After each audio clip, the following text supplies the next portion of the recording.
You'll have to bear with me a little bit, because as you can see, I can't use my hands, so I've had the assistance of many kind people, and so my notes are in several hands, several interesting scripts, and they include Alan and Nefertiti, and first thing I want to say is that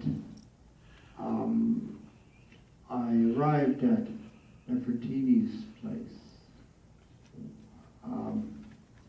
recently, and she said, "Oh, I've got something you're going to be so thrilled. You're going to be so totally thrilled about." And she shows me the flyer with my name at the top of the list. And I was just sort of filled with horror and almost had a panic attack. You thought it was going to be a piece of chocolate cake. Sorry. Yeah. Okay. You'll have to have me with my notes. Where are we? The green one? The green one? Okay. The first one. Joseph Campbell. He brings what he firmly believes as truths evident on all major religions. The big ones. I'll need these notes. These notes? Sorry. It's okay. Organized as what I'm not. Okay. Gotta get these right side up first. Okay. And the other one underneath. First. No, underneath. This one.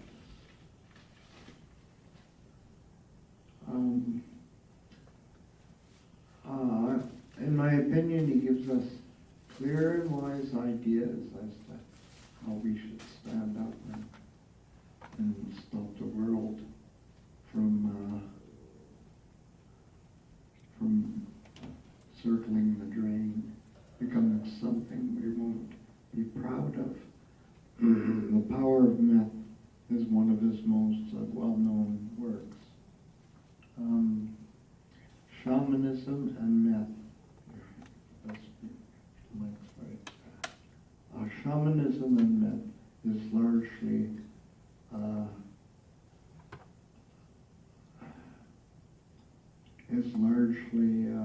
drawn upon to put forth wisdom and hope that will inspire introspection and direct action. Okay.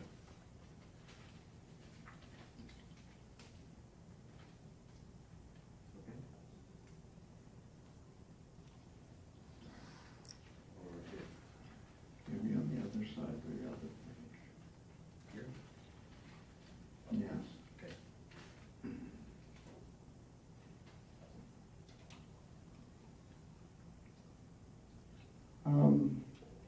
It was inspired by many things and many people. Too many to list, almost.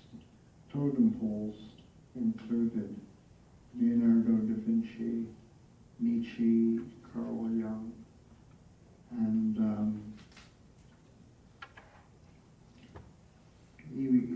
he was predominantly a shaman and a storyteller, a lecturer.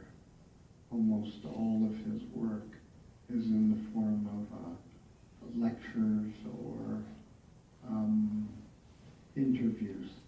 He comes from a Catholic background and a straight-laced rural U.S.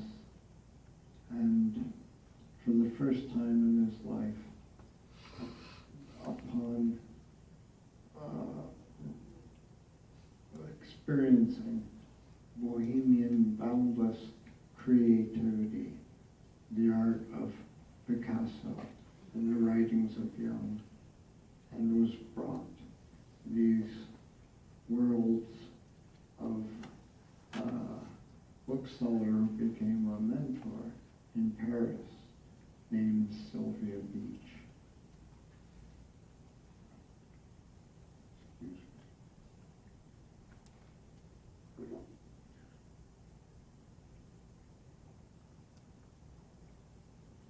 Okay, I think I'll just, could you remove this page, please? You want this page? Sometimes listening to a whole Joseph Campbell lecture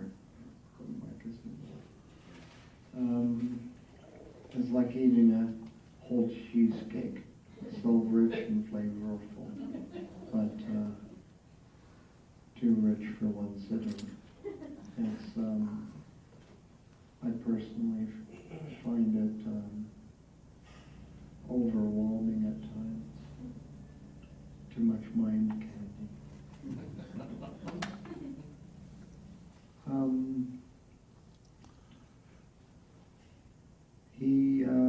I believe one of his works is also Follow Your Bliss. Maybe some of you are familiar with that. Okay, I'll read a few of his what I personally found to be more poignant quotes.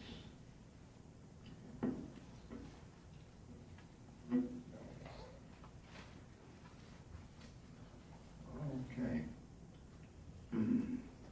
There's a major difference, as I see it, between a shaman and a priest. A priest is a functionary of a sort of society that worships certain deities in a certain way, and the priest becomes ordained as a functionary to carry out that ritual. The deity to whom he is devoted is a deity that was there before he came along. But the shaman's power are symbolized in his own familiars, deities of his own personal experience. The authority comes out of the psychological experience, not a social organization.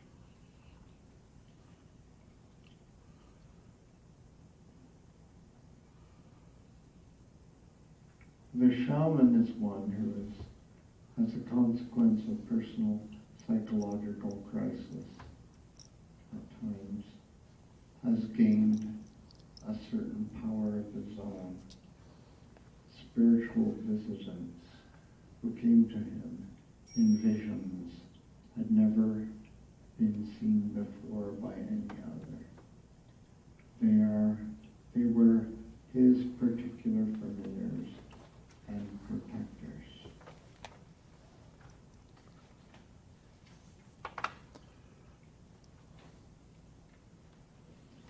Transcendent is a technical philosophical term translated in two different ways.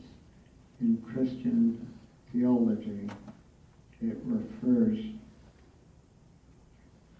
I can't see past the mic. Sorry. In Christian theology, it refers to God as being beyond or outside the field of nature. That is a materialistic way of talking about the transcendent. Because God is thought of as a kind of spiritual fact existing somewhere out there.